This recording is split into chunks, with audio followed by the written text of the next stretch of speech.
सगळ्यांनी? सगळ्यांना आवाज येतोय? बघा, आपण आज मूल्यवर्धक म्हणून नावाचा गेम घेणार आहे. आता तुम्हाला तो शब्द खूप मोठा वाटेल, मूल्यवर्धक म्हणजे काय, पण थोडक्यात तुम्हाला तुमच्या शब्दात सांगते की आपण जो गेम खेळणार आहे त्या गेममुळे तुम्हाला तुमच्या शब्द संपत्ती वाढणार आहे. आता शब्द संपत्ती म्हणजे काय की तुम्हाला जास्तीत जास्त शब्द माहीत होणार आहेत. ते कसे? तर आता आपण तो गेम असा आहे की तुम्हाला एक नाव सांगितलं जाईल. उदाहरणार्थ हा विघ्नेश आहे, बरोबर? आता विघ्नेश, शेवटी शब्द काय आला? श. मग श वरून तुम्हाला पटकन नाव सांगायचं. कोणी? मग ते वस्तूचं असेल किंवा एखाद्या मुलाचं नाव असेल, झाडाचं नाव असेल, गावाचं नाव असेल, कोणतंही नाव असेल. कळतंय तुम्हाला?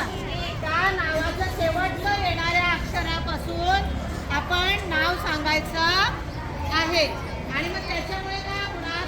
वर्गामध्ये एवढे, आपल्या शाळेमध्ये एवढे विद्यार्थी आहेत बसलेले, बरोबर? प्रत्येक जण वेगवेगळं नाव सांगणार.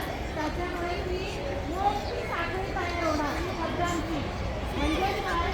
साखळी मोठी तयार झाली म्हणजे तुमच्याकडे एवढे शब्द काय होणार आहे? जमा होणार आहे. तुम्हाला लगेच कळणार की अरे या मुलाने झाडाचं नाव हे सांगितलं होतं, या मुलाने हे एका मुलाचं नाव सांगितलं होतं, याने गावाचं नाव सांगितलं होतं. त्याच्यामुळे आपल्याला वेगवेगळ्या म्हणजे गावांची नावं कळणार, मुलांची नावं कळणार, बरोबर की वस्तूंची नावं कळणार. म्हणजेच काय होणार की तुमच्याकडे शब्द संपत्ती वाढली जाणार आणि त्याच्यामुळे तुम्हाला कुठले शब्द कुठे वापरायचे, काय करायचं याचं ज्ञान तुम्हाला मिळत जाणार. समजलं सगळ्यांना? मग आपण गेम खेळूया. आता बघा, एक उदाहरण दाखल. याचं नाव आहे विघ्नेश. कोण सांगेल पटकन श वरून? इकडे यायचं. काय? इथे यायचं. विघ्नेश. हा, सांग. काय? शिवांश. शिवांश. परत आता श वरून वेगळं नाव. पटकन यायचं. शिवानी. काय आलं शेवटी? तिने प्राण्याचं नाव सांगितलं की नाही? कीटक सांगितलं. काय सांगितलं? नाग. काय सांगितलं? नाग. आता ग वरून कोण सांगेल? सगळ्यांनी सांगा बरं. ग वरून पटकन सांगा. गणपती. बघा, बाप्पाचं नाव सांगितलं ना, देवाचं. गणपती. ग वरून तलवार. बघा, वस्तूचं नाव सांगितलं. र. रवी. नाव मुलाचं सांगितलं. वंदना. बघा, नाव सांगितलं.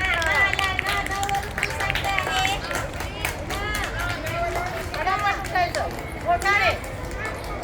नागपूर.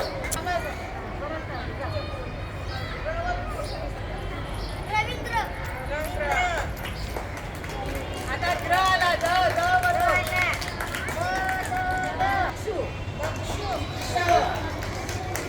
श आला. श वरून कोण नाव सांगेल? कोठारे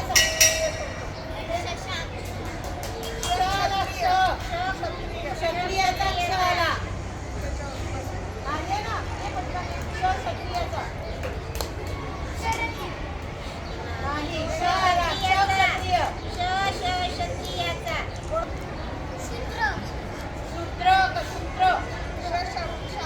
शूद्र नाव आहे. शूद्र नाहीये. कोण अजून सांगेल? नाही. जोराने. क्षमा. काय नाव आहे? क्षमा. असं मोठ्याने सांगा. शेवटी कुठलं अक्षर आला? र आला. र वरून सांगा रे. त्याला सगळ्यांनी उठायचं.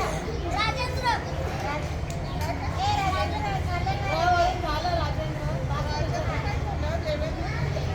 द वरून कोण सांगेल? आता बघा, आपल्या इथे वस्तू आहे द वरच्या.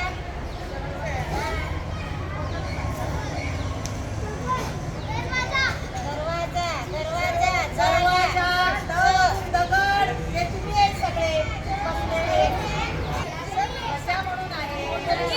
ज्योती. आता ऐका, आता तुमची मुलं सांगतील बघा स आलाय ना शेवटी. आता स वरून तुम्ही सांगा बरं काय तरी. ससा. Very good. टाळ्या वाजवा. आता परत स आला. आता स वरून अजून. स वरून अजून. समई. Very good. इमारत. इडली. बरोबर.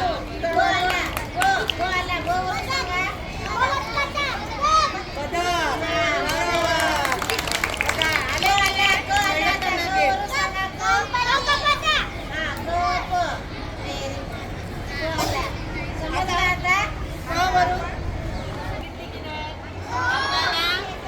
मुळाक्षरावरून जो मी अक्षर कोणता गेम आहे की अक्षरांवरून जो मी मुळाक्षर सांगणार तुम्हाला त्या नावाची जे मुलं असतील जे विद्यार्थी असतील त्यांनी पटकन इकडे नावात यायचं. कळलं सगळ्यांना. आपल्या नावाचं पहिलं अक्षर जे आता मग कुठलं ज्याचं असेल त्यानेच यायचं. उगाच धावायचं